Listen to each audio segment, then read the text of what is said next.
Why are you here? Ever since you got back, things have been so messed up. I wish that you would just live on the ship and stay gone. Mr. Mike has been a better father than you ever were. Those were the words that my daughter said to me almost a year ago. My heart breaks just as much today as it did that day. I run through that one sentence over and over in my head. Damn, I'm about to start crying again. Give me a minute. That is how I found out that my wife of 8 years was cheating on me. I had just returned from a 12-month deployment on my ship. The USS Mount Vernon was deployed over in the Middle East to launch Marines and other ground support. It initially started out as a 6-month deployment, but the Marines had to stay longer. We were their ride back, so their delayed return home was also our delayed return. My rate, or job title for all of you civilians, is an electronics technician. My job on board the MT Vernon was to fix the IFF, identification friend or foe. That is just a fancy name. Basically, my equipment identifies which ships and planes are American or American allies, and which ones are not. I won't go into all of the technical data, it would bore you, but my job was important. My division, or shop for that matter, had 19 other ETs in it besides me. We all went to school for different equipment, radar, radios, phones, etc. When something wasn't working the way it was supposed to work, we were the shop that you called. Of all of the techs in my shop, Hanson, in the Navy, we use last names, was my best bud. Hanson actually grew up on a farm before he joined the Navy. I'm from Chicago, so I never really thought people grew up on farms. I'm not a complete idiot. I knew there were farms, per se, but I never actually imagined that a child would grow up milking cows and breeding horses. We became best buds because he provided a service that I desperately needed. Cut the Navy jokes out. I'm not talking about that. He was the one who maintained the satellite phone. On a ship with 400 sailors and 400 Marines clamoring for the ship's pay phones to call their loved ones, this friendship was a godsend. It was because of him that I was able to call home for free and do so without waiting in line. You see, Hanson knew how to tap into the VIP's phone lines. When a VIP was away from his stateroom, standing watch, eating in the chow hall, watching a movie in the officer's lounge, etc., I was free to tap into his line and talk. I was the only enlisted guy on the ship with this privilege. Hanson could just as well have used this knowledge, but he had no one to call. Now I know that this doesn't sound like a big deal, but it was. These were the days before Skype and video chat. We had 3 forms of communication: airmail, email, and telephone. Yes, telephone, not cell phone. There were cell phones around, but they weren't as common as they are today. They were about the size of a remote control and costs 10 cents a minute. There were no nights and weekend minutes, and unlimited data. They were used for talking only, not texting or instant messaging. Get the picture? With this gift of infinite free phone time, I called my wife. She was the only person worth taking a risk like this for. I missed her every second of every day. When I woke up in the morning, I ached to reach over and cuddle her. When I sat down in the lounge to watch TV, I reminisced about our quality time sitting in front of the tube. When I went to bed at night, I dreamed of running my hand across her skin and... you get the point. I wasn't able to call Alicia every night, but I could safely give her a ring about 4 times a week. I had to be careful and make sure that the VIPs weren't using the phone at the time. It actually cost the Navy something ridiculous like $2 per minute for me to use the phone, so you can imagine the kind of trouble I could get in if I were discovered. I made sure to limit my calls and use different VIPs so that the Navy would just think it was them making the calls and not investigate it. Back before I was able to call home via the VIP's lines, we had to settle for 30 minutes once a week, just like everyone else on the ship. For those of you who have never been in the service, let me tell you that 30 minutes once a week is not enough. It's just enough to make you more miserable. You get to hear all about what your family is doing in your absence, but you have to settle for the abbreviated version. You can't really connect to your wife and daughter in the time it takes a sitcom to wrap up. It sucks. Trust me. When I first left on this deployment, my girls missed me like crazy. I was all they had. When the Navy stationed me in San Diego to serve on a ship for the first time in my career, I had to move them away from all that we've known. Both Alicia and my family were left behind. We were out there with no one but the 3 of us. With me being gone on this tour, they were even more alone. It was like taking one of the legs off of a table. Nothing was stable anymore. The team had a big piece missing. We put on a brave face and did our best to deal with the cards that were dealt. I got care packages in the mail. We emailed each other every day. When I called, it was like Alicia's whole day stopped until we got off the phone. No matter what she had planned, she would cancel them to talk to me. Because of the time differences, my call could come through at any odd hour. No matter what time it was, she was always there to pick up. Before Hanson, that 30-minute call was what the entire week revolved around. It was our lifeline. It was the only thing keeping us together. All three of us relished it, but it was hell. When I was able to call more often, they began to settle down, relax. We got into the routine of our lives. They no longer felt that they had to keep vigilant watch on the phone for fear that they would miss my call. Don't get me wrong, they still missed me, but it wasn't the empty kind of missing where you just have a memory keeping you warm. We were able to laugh, talk for a while, and connect. Then we got the announcement from the captain, the one that changed everything. When I'd been deployed for 4 months, he gave us the unfortunate news that our deployment was being extended for at least 3 months. Instead of the 6 months we were scheduled, it was more like 9 months. To say I was heartbroken would be an understatement. I was crushed. I dreaded my next call to Alicia. I knew it would break her heart, just as it did mine. Hello? Jason, is that you? Yeah, babe, it's me. How is everything? Everything sucks. I miss my man. Can't wait until you come home. You have no idea how much I miss you. Yeah, babe, about that? And thus I gave her the news. Let me tell you, there is no feeling in the world like the empty, hollow, gut punch you get when you have to be the one to tell your wife you aren't coming home.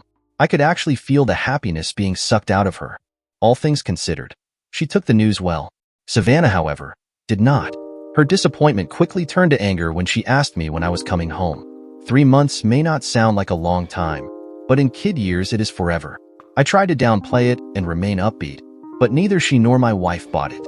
That extension was actually the turning point in our relationship. I didn't know it at the time, but that was when the trouble began. It was after this phone call that a disturbing pattern started to emerge. The first thing that happened was she started missing my phone calls. It was excusable though. Since the time difference was so extreme, I could be calling anywhere between 1 p.m. or 3 a.m. There was no way that she could hold up her life in anticipation. My ship crossed so many time zones that I stopped keeping up with what time it was back home. So, I wasn't too concerned with her missing a couple of calls. This might have been a problem when I was only able to call once a week. Since the phone tap knowledge, I could call her whenever I wanted. At this point, it was a minor annoyance. When I did catch her, she was still the same warm and loving wife who missed her husband. She said all of the nice things that I needed and expected to hear. She was still madly in love with me. There was no reason for me to suspect her cheating. Savannah was a different story. I noticed the change in her immediately. She became little more distant and solemn when we spoke. All yes or no questions were answered with just a yes or just a no. Our conversations became more and more one-sided. I had to practically interrogate her to find out how her day was in school. I knew that she was hurting and missing me, so I just let her know that I loved her and I would see her soon. Over time, the pattern of missed calls starting becoming more and more apparent. It eventually reached a point where I would have to call 3 or 4 times before I even got her on the phone. When I asked her why she was rarely available to answer the phone, she got defensive. She explained it away well enough. She was at the grocery store, she took Savannah to the movies, she was at the gym, etc. She always gave me these excuses with a tone of indignant annoyance. I tried to back off. I didn't want her to feel guilty about not waiting by the phone. I swallowed my anger when I finally got her on the phone. I put my best face forward and tried to keep our talks light. She seemed to be okay with it, but I was going insane. By month 6, I was practically pulling my hair out. All of this time, I never actually thought she was cheating. The stress of deployment can get to even the most devoted couple. I knew that there were Westpac widows, but I never thought Alicia would fall into that category.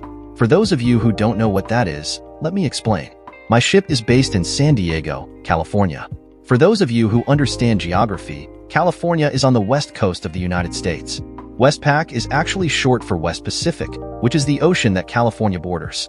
When a ship on the west coast leaves for a long deployment, it is usually called a Westpac. For the wives left at home, they are considered Westpac widows. Usually, this term only applies to the wives who are on the stroll, as soon as the ship sails out of sight. I started to get that nagging feeling in my gut after our conversation. It wasn't that she was any less loving. It was just that something wasn't right. There was a puzzle piece that was missing. I couldn't ignore it, but bringing it up would do more damage than good. What could I do from 3,000 miles away? My gut feeling became justified in my 8th month of the cruise. We were supposed to be heading home, but we hadn't gotten the word yet. There was a hushed nervousness in the air. The crew was practically on pins and needles. We went through our day, holding our breath. We had 1 month left, and nobody wanted to jinx it. People even stopped watching spicy videos as they prepared for the real deal. Our dreams were shattered by the announcement that our tour was being extended yet again. We're fine, Jason. You just do your job and come home. We'll still be here when you get back. This is what she said to me when I broke the news to her. I was surprised at how well she took it. She didn't get upset, didn't sound disappointed, didn't even tell me that she missed me. She sounded so calm and clinical about it that I had to make sure that she heard me right. I was dejected. I tried not to let it show. I mean, I didn't want her to fall apart like she did last time. But damn, she sounded like I just told her how hot it was over here. We talked, but she was so cool about the news that I wasn't coming home that I knew something was wrong. When we finally got off of the phone, I told her, "I love you." She returned with a flat, "Love you too." Then the line disconnected. I tried to call her throughout the week. Sometimes she would be there, sometimes she would be gone. When we did talk, our conversations were just like that first one. They became more about me getting information than making a connection. My daughter grew more disinterested in talking to me. It was like she was bored. Even though we could talk for hours, our calls didn't last much longer than 25 to 30 minutes. After each call, I felt more alone than I did before I called. I felt miserable being brushed to the side by the only two people that I gave a shit about. My family was slipping further and further away from me, and I was helpless to stop it. It was like I was in the passenger seat of my life. I had no control of the direction that my marriage was going. All I could do was hope the driver knew how to get there.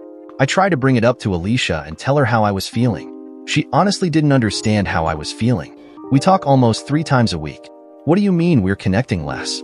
No, we don't talk 3 times a week. I call 3 times a week. You're hardly ever there. I don't know, Alicia.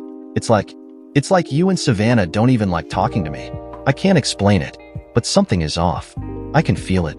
That's in your head, Jason. Maybe. Don't you guys miss me? Of course we do.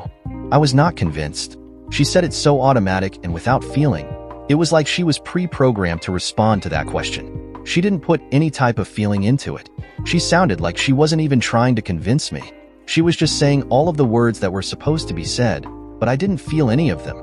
I actually pictured her blowing her nails in between responses. You guys don't sound like it. I would expect you to be a little more broken up about me not being there.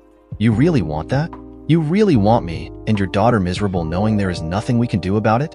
Would that make you feel better? Wow. If I didn't know any better, I would think that she sounded annoyed with me when she said that. Almost. I shook my head and held back the tears. No, Alicia. That's not what I want. Good. Silence.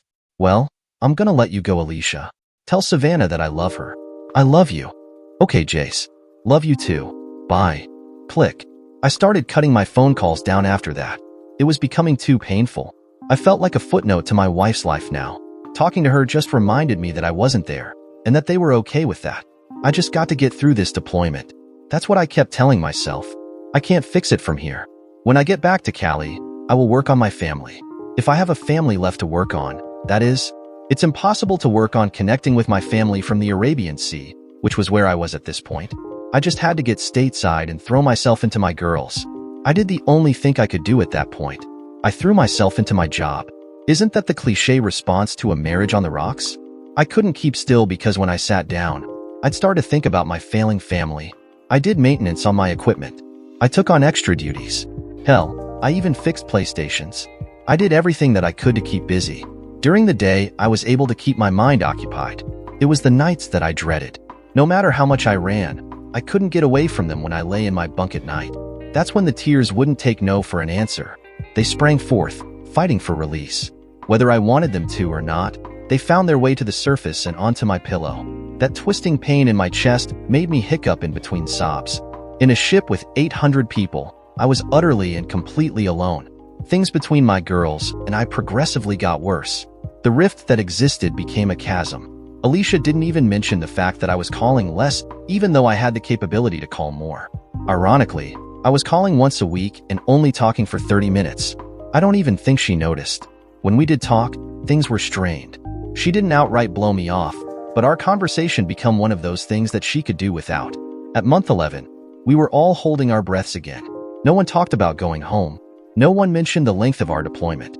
It was like we were trying tiptoe around that horrible announcement as if it were a sleeping monster. We were afraid that if we were too loud, we would wake it up and suffer the wrath. The tension was at its apex on the Mount Vernon. When the captain got on the comm, you could practically hear everyone take a breath and hold it. Attention, Mount Vernon. This is your captain. Not another sound was heard except for the 1MC loudspeaker. I think even the rats down below were paying attention. It is my pleasure to thank all of you for your hard work and dedication to achieving the mission. It has been on my pleasure to serve with you on this deployment. The time has come that we prepare the ship to return home. We're going home, boys." The ship erupted. I don't think I heard cheers that loud at Laker games. We were heading home. In the days that followed, we were a ship full of smiles. All of those annoying things that your shipmate did a month ago was now just a funny quirk. The guy that you wanted to choke last month was making plans to buy you a beer when the ship pulled in. We were going home. I called Alicia to let her know the news. To be honest, I didn't know what kind of response to expect from her. By now, the possibility of her cheating was real to me, even though I didn't voice it. It was just a suspicion at this point. The only thing I had was a gut feeling and a wife who barely wanted to talk to me. I was pleasantly surprised that she screamed when I told her the news. She was actually happy. I think she even giggled. "Oh my God, are you serious?" "Yeah, we just got the announcement today. We'll be there in a month." "You're not messing with me, are you, Jason? Because if you are, it isn't funny." "No, babe, I'm coming home." "Oh my God, I never thought you'd be coming home." I heard her shriek so loud that I had to take the phone away from my ears. Suddenly, all of the suspicions and the gut feelings went away. We were laughing and joking again. I had my wife back. Damn, that felt good. Savannah was not as easily swayed. When Alicia told her I was coming home, I heard her say, "Yeah, right? We'll see." The rest of the month was a blur. I don't know how I got any work done. My mind was in a haze. The only thing that was on my mind was thinking of ways to reconnect with my family. I also was thinking of ways to reconnect with Alicia, if you know what I mean. Somehow, I got through the rest of my deployment.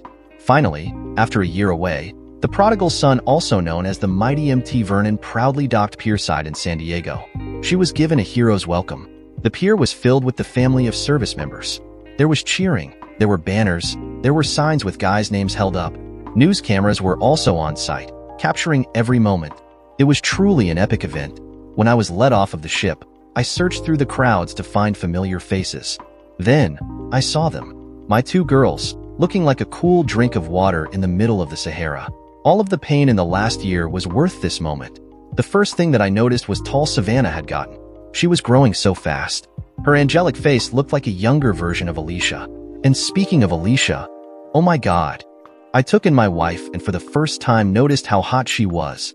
She had cut her hair, and it fit her face with perfection. It was obvious that she spent time at the gym since I was gone. It was definitely paying off. When we married, she was the hottest thing on two legs. Over our 8 years, she gained a little weight. She wasn't fat or anything like that. She just got a little chubby around the middle. Now, she looked like she belonged on an infomercial for exercise equipment. Her tummy was flat. On top of everything, she had no makeup. My wife never wore makeup. I dropped my sea bag and sprinted over to them. All of those months away at sea washed away in the moment that I saw them. The pain from my chest was gone. I was a whole person again. I grabbed Alicia and hugged her. To be more accurate, I lifted her off of the ground, squeezed her. She felt so great in my arms. Then I leaned in for a kiss. I was met by closed lips. I let her go and looked in her eyes. She returned my gaze with a forced smile. It looked like it was painted on. Though I knew that she was glad that I was back, I could tell she wasn't happy. I looked down at my daughter and saw the same eyes. We were inches from each other, but the chasm was still there. She gave me a brief hug and stepped back. Suddenly, that pain that I felt was back. The ride home was relatively quiet. Not what you would expect from the family of someone who had been gone for a year. We carried on pleasant but shallow conversation filled with awkward pauses. Alicia looked straight ahead as she drove. I looked out of my window. Savannah sat in the back seat without words. It was just one of the most awkward times that I'd spent with my family. When we got home, we ordered pizza. I know it's not a gourmet meal, but let me tell you, after a year of ship food, it was heavenly. We tried to spend time as a family, but it seemed strained and forced. It was like we were trying to do things that a family would do, instead of simply being a family. When Savannah finally went to bed, Alicia and I retired to spend some adult time together. With her new body, I almost felt like I was cheating on my wife. The sex was great, at least for me. The only thing that I noticed was that she didn't seem as into it as I would have liked. Don't get me wrong. She went through all of the motions. She oohed and awed. But there was that connection that was lost. I didn't know how to get it back. Over the next few weeks, we all tried to adjust to me being home. Savannah barely acknowledged my presence. She wasn't angry at me. It was just like I was a stranger living in the house. When I had to tell her what to do, she would respond with apathetic obedience. Alicia was about the same. We existed around each other, but we weren't a couple. We did wind up having sex a few more times, but something was missing. It was like she was a hooker and I was a John. I had become a footnote in my family's life. It wasn't until I'd been home for a month that I found out the reason for my exile. It was actually a few days before Savannah's birthday. I was passing by her room and overheard her on the phone. She was giggling and laughing. I thought she was talking to one of her friends until she said, "Please, Mr. Mike, if you buy it for me, I'll be your best friend." I perked my ears up. Who the hell is Mr. Mike? It was the next words out of her mouth that ripped my heart out through my stomach. "Okay, I love you too." Before I knew it, I was storming in her room. "Who were you just talking to?" She looked up at me with eyes filled with guilt. She didn't speak. She just looked at me. I saw tears welling up in her eyes. Alicia came around the corner and saw us there. The look on Savannah's face let her know that something was wrong. "What's going on here?" she asked. I noticed Savannah look at her with a silent plea. Savannah was talking to some guy named Mike. She said that she loved him. I was trying to find out who my daughter was talking to. "Oh," that was the only word that came out of her mouth. "Oh." She wasn't surprised. She wasn't trying to find out who Mike was. She just said, "Oh." Now I was pissed. Who the hell is Mike? That started the three-way argument. Alicia tried to explain. Savannah defended him. I yelled and swore. It ended with the statement that started this tale of woe. I'd replayed my daughter's hurtful words in my brain over and over again. I still see her tear-stained face. It tortures me to this day. Mr. Mike is a better dad than you've ever been. Damn, that was a year ago. I slept on the couch that night after the big blowout. We didn't have money for a hotel room or another apartment like you hear in other stories. I was only an E5, not an officer. I guess my pay was equivalent to a person making about $17 an hour with no overtime. My plan was to pack the next day and move on to the ship. Why go to a hotel when I have a bunk to sleep in and a galley to eat in on the mighty MT Vernon? As I laid down on the couch, I was engulfed in the silence. It was more than just mere quiet. It was a lonely silence. I was like a manifestation of my family now, empty, without warmth, devoid of life. The next morning, I stuffed a few items of clothing and toiletries into my sea bag. Alicia was sitting silently on the bed, staring straight ahead at the wall in front of her. Nothing was said, not a word, a grunt, or a sniffle passed between us. I guess there was nothing left to be said. As I packed, I fought back the unshed tears. Everything that I put into my bag was another part of my life that was no longer a part of this family. Piece by piece, brick by brick, the strong foundation that my family was built on was removed. She did look at me a couple of times like she wanted to say something, but then she would shake her head and stare back at the wall. There was nothing to be said. In a way, Savannah said it all last night. I was a good-for-nothing father. I was gone, and Mr. Mike was here. "You don't have to go," I heard her say in a barely audible voice. I stopped packing for a moment. I didn't look at her. I couldn't look at her. I just stood there, looking at my sea bag full of clothes. My brain raced, trying to formulate words. I just couldn't seem to find the right ones to express the torrent of pain and anger that was inside of me. I opened my mouth a few times in an attempt to speak, but nothing came out. There we sat in our once happy bedroom. We were 3 feet away from each other, but we were miles apart. Neither of us could look at the other. I do still love you, Jason. You still love me? Did I hear that correctly? This woman screws another guy, and all she can say is she still loves me? The anger took over. It welled up inside of me. I was about to lash out and start the screaming again when I heard Savannah out in the hallway. Not wanting to put her through another episode of what happened last night, I swallowed the bile and I started packing again. Alicia, seeing the futility of any conversation, got up and left the room. As I was walking toward my front door, her front door, I saw Savannah standing in the hallway watching me. I stopped and made eye contact with her, searching her eyes for the daughter that I left a year ago. What I saw was a confused little girl who was in a lot of pain. She looked up at me with a face that was so angelic, yet so torn with emotions. Her eyes didn't have any tears in them, but I could tell she was a few moments away from breaking down sobbing. No matter how much I wanted to, I couldn't hate her. I could hate my unfaithful wife, but not her. No matter what happens, Savannah Banana, I just want you to know that I will always love you. You are my world. Finally, the wall that had been built up cracked. The tears fell freely and she broke. My heart melted as she rushed over to me and wrapped her little arms around my waist. "I'm so sorry, Daddy. I didn't mean it. Please don't go." This is all my fault. I dropped my sea bag and hugged my little girl. There was no stopping my tears now. In my peripheral vision, I could see Alicia bring her hands up to her mouth as she watched the scene in front of her. I couldn't see her eyes, but I'm certain that she was crying. Sweetheart, I need you to listen to me. I pulled her away from and knelt down so that I was eye level with her. As her tear-soaked eyes met mine, I could see into her soul. It was broken. This is not your fault. This has nothing to do with you. This is between me and Mommy.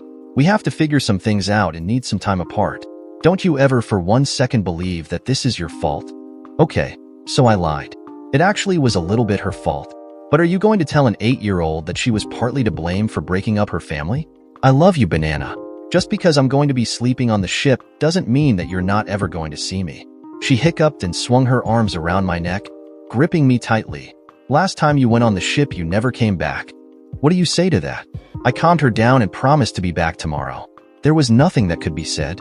I would just have to show her. Life limped on for a few months. I did manage to visit Savannah almost every day. She became the little girl that I left behind, albeit a lot sadder. I took her out to eat. We went to movies. I even took her to Legoland. Those out in California should know about Legoland. We became the dynamic duo. As sad as this situation was, I was growing closer to my daughter than I had in years. It's sad that it took this for me to realize that I wasn't as attentive to her as I could have been. Since we had to move out here to San Diego, she's been basically alone. I didn't realize just how lonely she felt. All of her cousins, her family, her friends were back home. Alicia and I were all she had. Then, with me going out to sea, she was left vulnerable, kind of like an open wound. Maybe if I'd been more attentive to how lonely my girls were, Mr. Mike wouldn't have stood a chance. Maybe I had to cut myself off right there. That woman cheated. Not me. I can forgive my daughter. She's 8. She doesn't have the full capacity to understand what she's feeling. But the witch that I married knew exactly what she was doing. She let that a-hole infiltrate my family and weave himself into their lives. She allowed him to worm his way between her legs and into their hearts. As for Alicia and I, we were as cordial as we could be in front of Savannah. Though our brief conversations were dripping with fake pleasantries, we kept up the appearance of a united front. The hurt and the pain was brimming beneath the surface, but we held it together. I still was unable to look her in the eyes when we were in the same room. My mind filled with so many questions that I both needed to know but didn't want to hear. On top of that, looking at her just drove home what I lost. With her newfound hotness, it was difficult for me to not be regretful. On a few occasions, I could feel that she was gathering the courage to get that conversation started. You know, the one where we figure out what the hell we were doing. When I felt the build-up towards it, I found a reason to leave the room. I know it was a bit childish, but I wasn't ready yet. Plus, I wanted her to stew in her misery for a little bit. The uncertainty was miserable for her, and that made me want to draw it out. I didn't want her to feel the relief of getting it off of her chest. I definitely wasn't ready to absolve her. When I wasn't with Savannah, I was making myself busy on the ship. Many people think that once a ship is docked, that there is nothing left to do until it is ready to go out on deployment. That couldn't be furthest from the truth. The equipment still has to be maintained and tested. Upgrades have to be added. Classes are taught about some of the changes that are being made to policy. And that is just the technicians. Every rate job has their own set of tasks that have to be done to keep the ship deployment ready. Right before my ship was about to leave out for a month, I got a call in the shop that my wife was here to see me. Being that she came to ship, I couldn't ignore her and blow her off. If I did, everyone would just have to know why. On the ship, it is best to keep your ship life and family life separate. The Navy tends to stay out of family life, but once you invite them into your problem, it becomes an even bigger problem. So I had no choice but to go down to the quarterdeck, main entrance, to meet her. Can we finally talk? We can't just go on like this forever. Wow. Straight and to the point. I nodded, but didn't say anything. She was right. We couldn't go on in this sort of limbo. One way or another, we needed to put our cards on the table and hash this out. It was time. Let's go to Tony's and get a couple of slices of pizza. Then we can talk. So there we sat across from each other. Neither one of us knew how to get the ball rolling. This talk seemed like a good idea a half hour ago. I finally got up the courage to ask the million-dollar question that had haunted me for months now. How many times have you screwed him? She actually had the gall to flinch at the word screw, like it was crass. What the hell did she think they were doing? Making love? I don't think that matters, Jason. Like hell it doesn't. Would it change anything if it were once or 100 times? Humor me, Alicia. You owe me this. You don't get to decide what information is important for me to know. She nodded her head sadly. A few times. How many times is a few? 3, 4, 10. God, I don't know, Jason. 4, maybe 5 times. I softly tapped my knuckle on the table. In my mind's eye, I pictured them rolling around in the bed. Naked, sweaty, screwing. She sat across from me, wringing her fingers nervously. Did you guys do it in our bed? She nodded softly and lowered her eyes. That mental image made me want to throw up. Suddenly, I wasn't hungry for pizza anymore. Was he better than me? That snapped her head up. She looked at me with a face of disbelief. Really, Jace? I just looked at her. I didn't answer her, but my expression told her that I wanted an answer. Suddenly, her expression turned sinister. She contorted it into an antagonizing smile. What do you want to know? If he had a bigger one than you? If he did me longer than you? If I screamed his name while I climaxed? Is that what you want to know? My shocked expression must have betrayed me because she knew she was on a roll. Maybe you want to know what positions we used. Does it turn you on to think about that? Huh. Are these really the questions that you want to know? Or do you want to actually get to the root of our problems? I began to get some of my bravado back. The root of our issues is that you screwed another man, Alicia. If you think that picturing you in our bed with that a-hole is a turn-on, then you are dumber than I thought. I just need to know what could possibly make you throw away our life together. You were gone. You left me here, with no family, no friends, and I had no idea when you were coming back. She yelled so loudly that everyone, including the kitchen staff, were looking our way. She must have noticed too, because she recovered herself and spoke in her normal voice. I didn't mean for it to happen this way, Jace. I swear to God I didn't. I just missed you so much that it hurt. I had no one. My life revolved around Savannah and waiting for a telephone call. Then Mike came along and he was so easy to talk to. I was so lonely that I just gravitated to him. I enjoyed having another adult to interact with. I had no intention of being more than friends with him. Then, he met Savannah and he was so good to her that I just let my guard come completely down. Before I knew it, we were dating. The anger that I'd felt came rushing back with a vengeance. It was like burning magma in the pit of my stomach. By dating you mean screwing, don't you, Alicia? No, Jace. I mean dating. Going to movies, out to eat, to Disneyland. Just hanging out and having fun. When did the sex enter the picture? She began to look embarrassed, not able to meet my eyes. She wiped her tears away with the back of her hands. A couple of months later, I guess. I think it was around the time that you were supposed to be home the first time. Maybe the 6th month. I remember thinking that I wished you were here because I was so horny. Then he showed up and it just happened. I let out a sarcastic laugh at that. It just happened. How quaint. How convenient. She wasn't to blame. It just happened. Like a car blowing an engine. It was completely out of her control. Just chemistry, human biology, and bad timing. Not to mention the big bad husband who neglected his poor, lonely wife. That's just great, Alicia. So while I am off, serving my country, you were dating. I used my fingers to indicate the quotations at dating. It wasn't about the sex. We didn't do it on a consistent basis. If it happened, it happened. Our relationship was more about being together. I tried to keep him as just a friend, but things happened. I never meant for it to get out of hand. So this is the part where I'm supposed to feel bad for you, right? Where I'm supposed to understand where you're coming from. I'm not supposed to think you're a 304 because it just happened. Is that what you expect? She snapped her mouth closed and didn't try to speak again. I could see that my words cut her, but I didn't give a damn. Now it was my turn to throw words at her for shock value. Since you two were dating, tell me, how many dates did it take for him to screw you? If memory serves me, I screwed you on the first date. I'm just wondering if marriage has made you any less open than you were back then. Her shocked, pained expression let me know that my words hit a bullseye. They shot straight to her heart. Good. Her eyes filled with tears, and her bottom lip trembled. I couldn't help but to feel a little bad about hurting her like that, but at the same time I felt a little vindication. She is only feeling a portion of the pain I feel at the knowledge that my wife was dating. Look, Jace, she started, but she was too close to tears.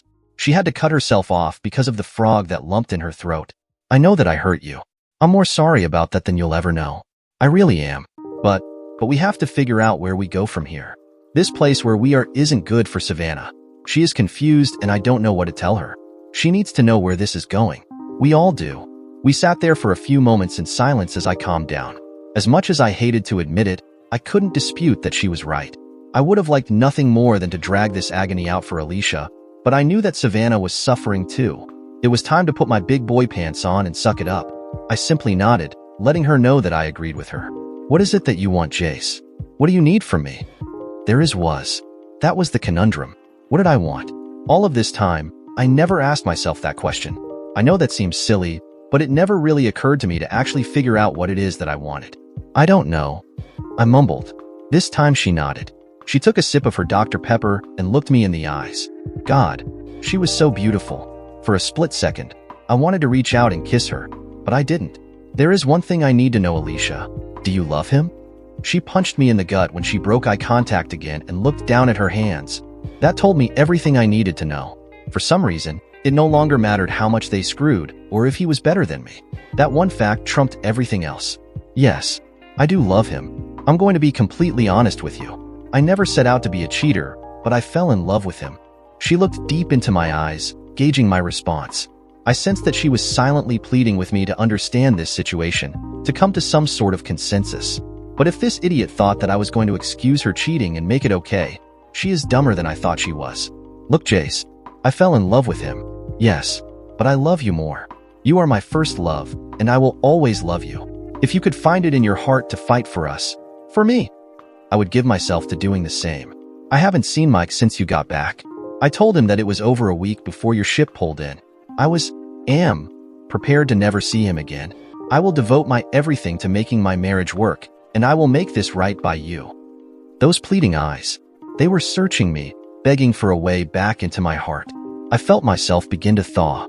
My God, my heart wanted nothing more than to just grab her and whisk her home. I wished so badly that things could go back to the way they were. But how can she make this right by me? How could we move on?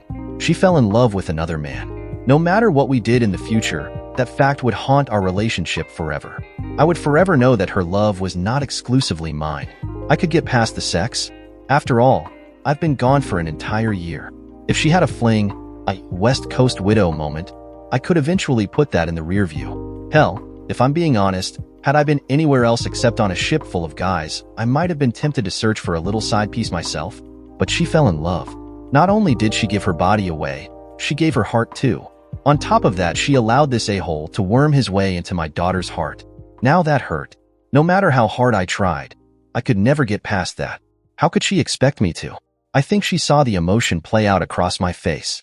She knew where I was leading. I saw the disappointment in her eyes. The last ray of hope had burned out. We both knew it. I'll call legal and get started with the divorce. Exactly 1 year after, the night of discovery, I sit here on the ship with the divorce papers in my hand. Signed, sealed, delivered. I know that this sounds funny, but the reality that my marriage is over is just now starting to sink in. I don't know how long I stared at her curvy feminine signature at the bottom of the last page. The tears overwhelm me, and my body starts to shake violently as I sob harder than I ever have before. They were loud, gasping sobs. I cried so hard that I had to make myself take a breath. Luckily, I'm in the shop all by myself, so there is no one to witness my moment. Seeing Alicia's signature on that line was more powerful than any embarrassment that I would have felt at crying in front of another man. This past year has been a roller coaster of highs and lows. On the one hand, my relationship with my daughter has never been better. I have learned more about her than I knew possible. I was looking for the daughter that I left to go on tour for a year, but what I found was that I hardly knew that girl. Savannah talks a mile a minute. I mean, she doesn't let up. I have never laughed as hard as I did while listening to her when we spend time together. On the other side of things, the burning heartache of looking at my beautiful wife, ex-wife, and not being able to have her is too painful for words. When I go to pick up Savannah for some father-daughter bonding time, I have to sit in what used to be my apartment with Alicia. When I'm away from her, it's easy. You know, out of sight, out of mind. But when I'm in the same room as her, smelling her perfume, watching her hips as she bends over to get things out of the refrigerator, admiring her face as she uses her fingers to gently guide an errant wisp of hair out of her face, a knife rips through my chest and plunges into my heart. It is just torture. My pain reached its apex on an afternoon right before the divorce was going to go through. She sat me down and told Savannah to go outside for a moment to give us a chance to talk. I knew that I wasn't going to like where this was going by the look in her eyes. They were filled with regret and anxiousness. At first, she wouldn't even look at me. I sat back in my used-to-be favorite chair, and silently waited for her to start. Her face took on a solemn but determined look, and she finally made eye contact. She'd come to a decision in her mind. "Jason, I wanted to talk to you about something." "No, witch. That's why I'm sitting here." I didn't say that, of course. On the outside, I was still and calm. On the inside, I was suffering. I have apologized many times over this past year for what I did while you were away. I am more sorry about that than I have ever been about anything else that I've done in my life. Still, I sat there silently. She was building momentum, and I was just along for the ride. "I want you to know that I regret how we got here, but I do accept that we are here. So I want to tell you that I'm done apologizing. Part of me had hoped that you would change your mind and stop this divorce. I hoped that you would fight for us and try to forgive me. If you made half of the effort to reconnect with me that you've made with Savannah, we could have had a chance. But you couldn't move past it. I'm not blaming you for the fall of our marriage. I messed up by cheating. I made that choice, and I regret it with all of my heart." Still, I sat, cool as a cucumber. Or at least that what I appeared to be. I was actually on the verge of an emotional outburst. The more she talked, the harder it became. But I held it in. "I just want you to know that I will always love you. But it's time that I accept what is happening. You aren't going to stop this divorce. So I want you to know that as soon as it goes through, I plan to start a relationship with Mike." The last 5 words that she said hung in the air like a thick cloud. Once they were out, it was like neither of us expected the heaviness that was packed into them. I went through a range of emotions in just a few seconds. First depression, and then hurt, and finally white-hot rage. I leapt up off of the chair and began pacing. Her eyes followed me across the room. Just her eyes. She didn't move her head. My first instinct was to pass along some of this pain that I was feeling. So, I began to attack her. "Why are you waiting until after the divorce? You could not wait for me to open your legs. Why wait now? I know it isn't because of some deep respect for the vows you took in a church, or that you care for what that would do to your family. You just cannot wait to get screwed. So go ahead, get screwed tonight. Why this fake buildup of I'll do it after the divorce?" And saying that I did not try to fight for my marriage, last I remember. You were fighting for this marriage lying on your back with Mr. Mike on top of you. Or was it the other way around? What a fight you put up for your marriage. So no, do not put the blame for the collapse of our marriage on my head. I was stuck in the middle of a war on a warship, 3,000 miles from home. You screwed up, not me. She still remained calm. It was almost like she expected this outburst and prepared herself ahead of time. "I know I broke our vows. You are absolutely right about that. But I have learned from my mistake. You may not be able to see it, but it's true. I'm not waiting until after the divorce for you. I'm doing it because I won't make the same mistake again." She was so cool and so calm that it pissed me off even more. "Well, isn't that good for you? So, you cheat on me, ripping my heart out and stomping on it in the process, but you get a do-over because you've learned your lesson. Well, I'm glad that our marriage was one big sex lesson. Congratulations." I was yelling so uncontrollably that spit was flying everywhere. Savannah came rushing into the house, breaking us out of our fog. The look on her face told me that she could hear me yelling from the outside. Her eyes surveyed us, checking to make sure that we were okay. "Hey, baby," Alicia said in a comforting voice. I wiped my face with a shaking hand, trying to calm lava that was in my stomach. Savannah went over to her and hugged her in an attempt to verify that she is indeed all right. Alicia kissed her on the forehead. "We're fine, baby. We were just talking and things got a little loud." Then, she looked directly at me, and through gritted teeth she asked, "Aren't we fine, Jason?" Her eyes were like steel, daring me to disagree. "We're fine, banana." I even managed to smile when I said that. Savannah softened and relaxed noticeably. "Go get a sweater on, sweetie. You and Daddy are about to go, and it's a bit chilly outside." She darted off to her room. The two of us sat there, looking at each other. Tempers were cooling, but they were still there. Savannah coming into the house was like taking a hot pan off of the stove and dropping it in dishwater. "What do you expect me to say, Alicia? Did you expect me to be happy for you? Proud of you? Did you think that you were going to get an AITA girl from me? No matter how you dress it up, the truth is you broke my heart with this a-hole, and now you're telling me that you want to ride off into the sunset with him. I'm not looking for anything from you, Jason. I stopped looking for anything from you. I just thought that I should tell you. I didn't want you to feel blindsided if you happened to come in and see him here. I wanted to give you the heads up so you can prepare yourself for it and not make a fool of yourself in front of your daughter. Like it or not, Savannah does love Mike. I am proud of you for making an effort with your daughter, but that does not get rid of the love that she has for Mike. If you wage a war against him, you may just start to alienate her too. I wanted to prepare you for that. So I understand that you are angry. If you need to cuss me out and attack me, by all means get it out of your system. But when Mike enters the picture, you better not make a fool of yourself in front of our daughter. Savannah came back full of smiles and ready for our outing. Like it or not, this conversation was over. Alicia said her goodbyes to Savannah and, with a final look mixed with regret and determination, she walked out of the room. "I'm ready, Daddy," Savannah said. Her toothy smile conveyed her happy mood. "Yeah, me too, sweetie," I said back. The double entendre was not lost on me. "Don't worry, Morrison. This divorce will be easy. You don't have any assets to fight over. Being that you are in the Navy and don't have anyone in San Diego to care for your daughter when you leave with ship's movement, you will more than likely relinquish custody to your wife. The standard amount will be apart from your paycheck and given to her for spousal compensation. Other than that, there is really nothing to battle over. Do you have any questions?"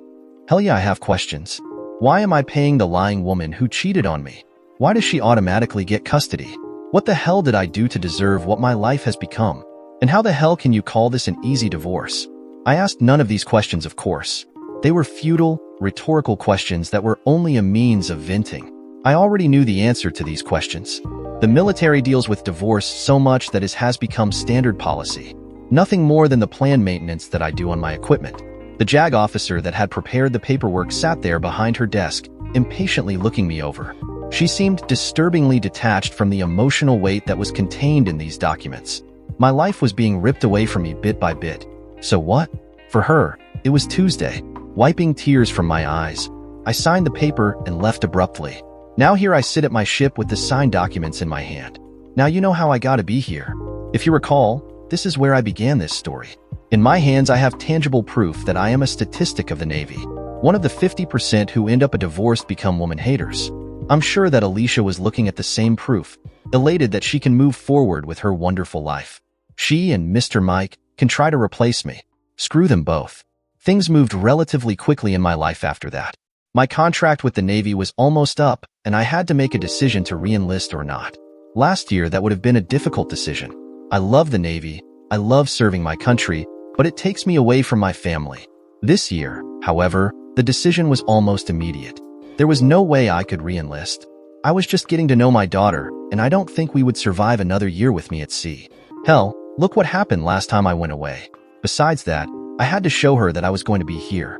She needed some stability. So I prepared to get out of the Navy with an honorable discharge. I did my medical, eye, and dental screening. I went through all of the classes on transitioning into a civilian. I learned about a resume and job interviews. Seems silly, but I'd never done either of these things. I joined at 19. I learned about college applications. I did the preparation to access the college money that was promised to me when I joined the Navy. I was actually excited about becoming a civilian. After my honorable discharge, I went to school for computer engineering. I was now a full-time student. Because of the rigorous Navy schooling that I went through, college was surprisingly easy. Also, I got to skip a lot of classes because my training satisfied those courses. A 4-year bachelor's degree was finished in a little under 3. While in school, I was able to get an entry-level job at a security company. It didn't pay much right off of the bat, but the position that I got was a stepping stone. A Navy headhunter put me in touch with another ex-Navy guy. My new boss was an old salty sailor back in the Desert Storm days, and he took an immediate liking to me. Because of my experience and professionalism, Bernie scooped me up after the first interview. The fact that I didn't have a degree yet didn't faze him one bit. Meeting him was like kismet. I can say that he was just what I needed at that time in my life. I figured that the universe was trying to compensate for the laughing stock that my life had become. Between work and school, I had precious little free time. What I could squeeze out, I spent with the kid. We were past the part in our relationship where I had to entertain her whenever we were together. She was happy just sitting in my apartment and watching cartoons. I couldn't afford an apartment by myself, child support, alimony, so I had a roommate. Not the best situation, because my roommate was a bit of a slob. He rarely cleaned his dishes, and he almost never cleaned the shower. Still, he was quiet, didn't party, and worked long hours. So while the situation wasn't paradise, I could have been worse. Besides that, it was a temporary fix. Once done with college, Bernie promised a promotion with a much higher payday. With that, living on my own and paying Alicia would be easy. Silver lining. Though my life was moving along quite nicely, my heart wasn't. I still felt the heartache whenever I saw someone that looked like her. If I heard a song on the radio that I knew she liked, my eyes would burn. I couldn't even watch television. Commercials that we laughed at, shows that we watched, movies that we enjoyed. All of those things became taboo. I had the first awkward encounter with Mr. Mike one day. I had to pick Savannah up so that she could stay the night with me. I laid eyes upon him for the first time and had to mentally stop myself from lacing my fingers around his throat. Alicia let me into the apartment, and I was greeted to the sight of this shit stain, sitting in my used-to-be favorite chair, sipping a cold one and watching the game. Does anything prepare your heart for that? He looked absolutely at home, like he did this every day. Alicia was fluttering around the kitchen like the good little housewife. They looked so cozy that I wanted to set fire to the whole place and lock them inside. If I caught them in the act, it wouldn't have hurt as bad as seeing them looking like an everyday family. If I were a stranger, I would have assumed that these two shared a last name. There was no trace of me in this picture. I held it together though. I bit my tongue and didn't lash out. Even when the a-hole tried to shake my hand, I didn't lose it. Yeah, you heard me right. He actually tried to shake my hand, like we were casually meeting through a mutual friend. Hey man, nice to finally meet you. Heard so much about you. Your wife is a real alley cat in bed. Am I right? Of course the a-hole didn't say that, but he might as well have. Though I was being calm, I was not going to shake this a-hole's hand. I stood there and looked him in the eye with a blank expression that let him know that I would rather screw myself with a spike than grab that hand. A few very awkward seconds passed as he stood there with his hand outstretched. Finally, he cleared his throat, slinked away, and replanted himself in my used-to-be favorite chair like a good little boy. Only then did I realize that my fists were clenched in tight balls. Yeah, fun times. Fast forward 3+ years. I graduated with a 3.6. Bernie was there sitting next to his wife and my now 12-year-old daughter, who looked completely bored. She perked up when my name was called and screamed the loudest when I walked across stage. I looked at her smiling face and waved. This was my new family. Around this time, the hole in my heart had scabbed over some. I wasn't exactly friendly toward Alicia and her beau, but I didn't have a homicidal urge anymore every time I saw them together. Plus, I had a little vindication in the form of Savannah. By now she was blaming Mr. Wonderful Dad Mike for breaking up her family. I didn't poison her mind. I swear to God. She was just acting out towards him and Alicia. They had one incident in which she screamed at him, "You are not my dad." I'm not gonna lie. That may have been the happiest moment in all of this nonsense. I know. I'm supposed to be the adult and tell my daughter that it isn't right to talk to another adult that way. Yeah, screw them. I wish that I could tell you guys that I had a harem of beautiful supermodels at my sexual disposal that sang my praises about the endless pleasure that I gave them as I tried each position of the Kama Sutra. Sadly enough, my love life was flatlined. It wasn't that I was ugly or out of shape. On the contrary, I worked out 4 times a week and considered myself good-looking. I wasn't shy or awkward. I knew how to talk to a woman. Sadly enough, I just wasn't interested. Say what you will, but when the only woman you love rejects you, you tend to not think of yourself as relationship material. I did have a couple of short flings that ended in up in bed, but to be honest, the player lifestyle isn't for me. I wasn't planning on giving my heart to anyone, and sex with no connection isn't worth it to me. Besides that, I didn't want to parade a slew of girls in front of my daughter. She was suffering enough and didn't need to see that. So here we are at the 5th year of my divorce. It is also close to Savannah's 14th birthday. Alicia had planned a party with all of Savannah's friends. She wanted to rent out the skating rink and have the party there. Jason, I really need your help. I want this party to be special, but I can't do it alone. Why don't you ask Mr. Mike for help? Okay, I know it was a low blow, especially after all of this time. I didn't hate her anymore, but I still had a little bit of ire there. What she said next blew me away. Mike is no longer in the picture.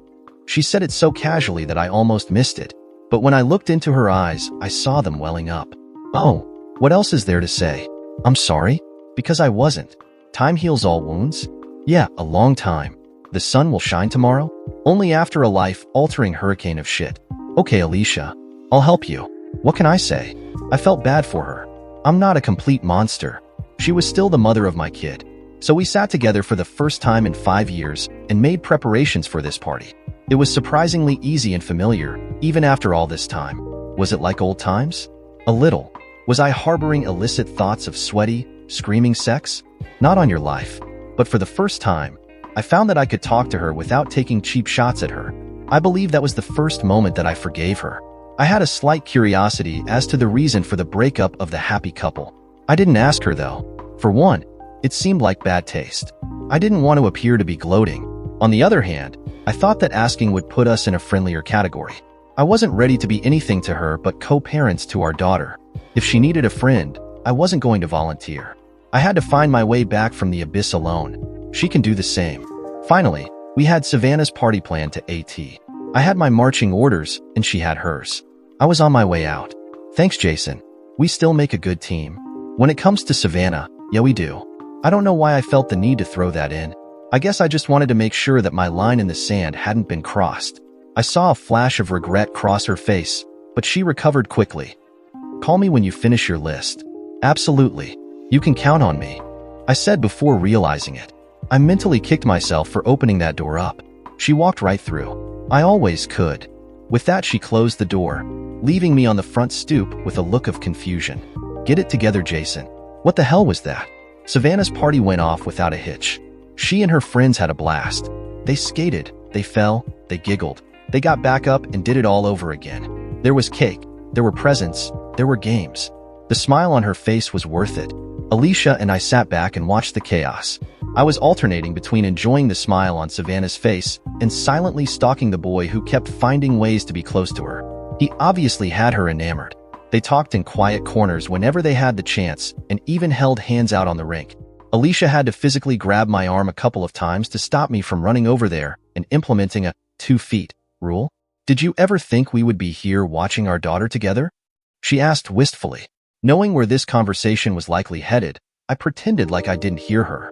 Memory Road was paved with just as many landmines as good memories, and I did not have a desire to encounter either. She didn't repeat her question. She just looked over at Savannah with a distant smile on her face. I knew that her mind was not in this rink, but I didn't bring her back here. After the party was over, the kids made their way off toward their rides home. In the corner, I saw that snaky little a-hole sneak a kiss from my daughter when they thought that the coast was clear. It was quick though. It was over in a few seconds, and I didn't see any jaw movement that indicated any tongue action. She would be definitely hearing about this later, but for now no harm was done. As the last of the kids was carted off, I kissed my daughter goodnight and gave her the present that I set aside for her. I told her to open it when she got home. Alicia waved to me as I pulled off in my car. Later on that night, I got a call from my daughter. Daddy, I love it. Thank you.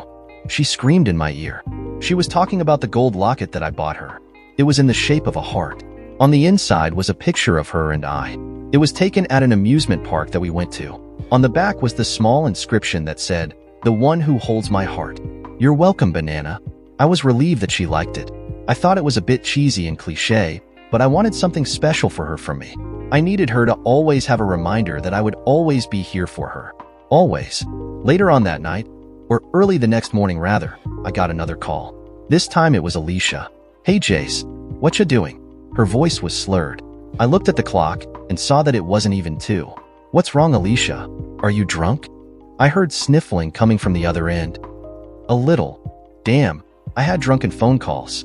They never make any sense and always wind up being a waste of time. Maybe you need to go to sleep, Alicia. You sound like you've had one too many. You probably are in for a lot of pain tomorrow.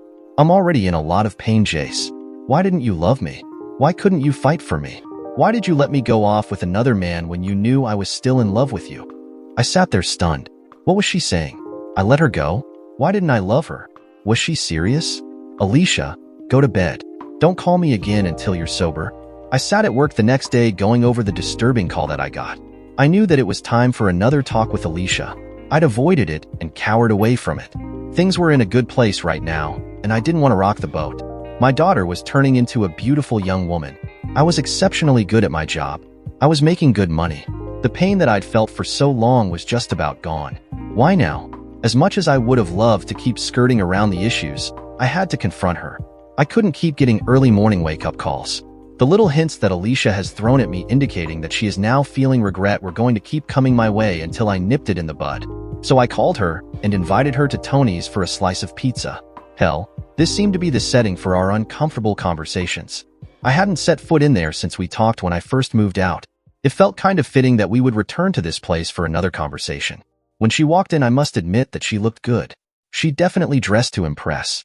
Alicia was never a seductive dresser, but she knew what clothes would bring out her assets without advertising to the world that she was a hooker with a lighter shade lipstick. "Hey, Jace," she said with a broad smile on her face as she sat down. This was going to be harder than I thought.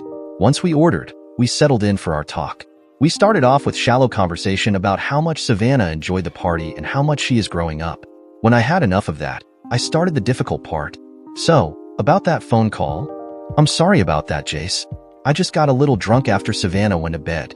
I didn't mean to drunk dial you." "Do you remember what you said when you called?" The embarrassed look on her face let me know that she had some recollection. "What was that about?" She fidgeted in her seat and wrung her fingers. The pizza arrived and cut the tension some. Once the waiter was out of ear range, she began to explain. "I've just been taking stock of my life lately. Me, you, Mike, Savannah, the divorce, San Diego. I've just been trying to figure out how I got here." She took a sip of her Dr. Pepper to wet her throat. "When me and you were planning Savannah's party, it just felt so familiar. So right. I just realized that I missed you more than I knew. Alicia, you're just lonely because you broke up with Mike. Whatever he did to you made you vulnerable. Whenever someone breaks your heart, you just want something familiar to make you feel safe again. Trust me, I know." Even before I finished what I was saying, she was shaking her head vigorously. "You don't understand." "What don't I understand, Alicia?" "Mike didn't break my heart. I broke his. Before I knew it, my mouth got ahead of my brain." "God damn it, Alicia. Did you cheat on him too?" I had to practically chase her down before she was out of the door. She burst into tears and almost made it to her car before I caught her. I'm sorry. I shouldn't have said that. Come on, come back in and let's sit down." Once we were back inside, I noticed that the entire restaurant was curiously looking at us. It was like déjà vu all over again. Yogi Bear reference? I had a flash of our last encounter in this restaurant. The more things change, the more they stay the same. Once I got her to stop crying, we lowered our voices. We didn't want our new audience to know all of our business. Mike proposed to me. Wow. Even though I was past the hurt and the pain, that revelation still hit me in the gut. When he got down on one knee, I almost ran away in panic. I knew that I couldn't marry him. Why not? Because I was still in love with another man. Time clicked by slowly as her words sank in. Neither of us made a sound. The silence went from still to awkward to unbearable. "I don't understand." "Yes, you do, Jace." For some reason, my brain clouded with anger. The years of hurt and torment came rushing back to me like a tsunami. I couldn't breathe in this stuffy restaurant. I jumped up and bolted for the door. This time it was she who chased me down. "Jace, we have to talk about this." "God damn it, Alicia. Stop calling me Jace." My outburst stunned her into silence. She looked at me blankly.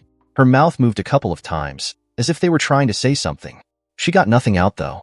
I did not share her inability to talk. "It's not fair. You ripped my heart out. Twice. You let that a-hole take my place, sit in my chair, and when you're done with him, you drop your steaming pile of shit onto my lap?" She was still mute, but I was on a roll. 5 years of getting shit on was coming out, and I couldn't stop it any more than she could. It was a runaway train. You screwed him. You fell in love with him, as you conveniently put it. You chose him over me. That was your screw-up, not mine. She finally found her voice, as soft as it was. "I never chose him over you. I wanted you to forgive me and give us a chance. I was ready to give him up. If you'd come at any time to tell me that you wanted to be with me, I would have left him." Instead of cooling the hot anger, this only inflamed it more. "Bullshit. You gave me some sanctimonious speech about accepting that dipshit as a part of your life and not making a fool of myself. You chose him. You chose him over me the moment you opened your legs." With that, she broke out in sobs. That's when I noticed the waiter from the restaurant standing in the doorway. Sir, are you going to pay for the pizza?" the nervous kid said. He looked to be the same age as Savannah. I grabbed my wallet and fished out $25. "Keep the change, kid," I mumbled. The kid grabbed his newfound treasure and thanked me. My bill couldn't have been any more than $12, so he was pretty happy with his tip. "I'm so sorry, Jace." I flinched when she called me Jace, but I made no correction. She was already shaking violently with loud sobs. I felt bad for her, but I couldn't reach out and comfort her. "Look, Alicia, what's done is done. We can't go back. All we can do is move forward and be the best parents that we can be." She nodded in agreement and placed her head on my chest. I wrapped my arms around her as she cried into my shirt. "How am I ever gonna get over you?" "I don't know, Alicia. I am pretty awesome." She looked up at me and broke into a tearful laughter. We walked to our cars and drove off. Years later, we sat in the audience at our daughter's graduation, just as she sat at mine years ago. To my left was the mother of my kid. To her left was her fiancé, Tom. He was an okay guy. He was a little older than us and a very wealthy man. He had 2 kids from a previous marriage that were in college. I knew I was in for a lot of trouble in the future. To my right was my beautiful wife, Sarah. I met her while doing security upgrades to her boss building. She was my point of contact. Over the week that it took me to do the upgrades, she was with me every day. It actually got to the point where she didn't get her own work done because she was with me so much. We dated for 7 months before she moved into my new house. 3 months later, we were engaged. 6 months after that, she was my wife. To say that Alicia had a problem with Sarah would be an understatement. She treated Sarah with even less respect than I treated Mr. Mike. Eventually, she realized that Sarah was here to stay, and she backed off. That's when she started dating. I guess there was a part of her that was still holding on to the faint hope that we would find a way back to each other. I'm not going to lie. There were a few close calls, but I couldn't give her my heart again. Both of us had changed so much that I'm not sure we could have made it work anyway. I finally realized that while I could trust her as mother of my child, I couldn't make myself trust her as a wife. That ship had sailed. I did have a fondness of her. Hell, I actually loved her. But the Jason and Alicia Morrison that stood at the pier before I went on that fateful cruise were gone. 10 years of life has made us who we are today. Savannah's name was called, and she strut out on the stage. The audience erupted, surrounded by my family and Alicia's family, who made the trip for this momentous occasion. We roared with thunderous cheers and applause until our lungs were sore. With a big smile, she grabbed her diploma and waved at us. Dear listeners, please share your thoughts in the comments section below, and don't forget to like, share, and subscribe.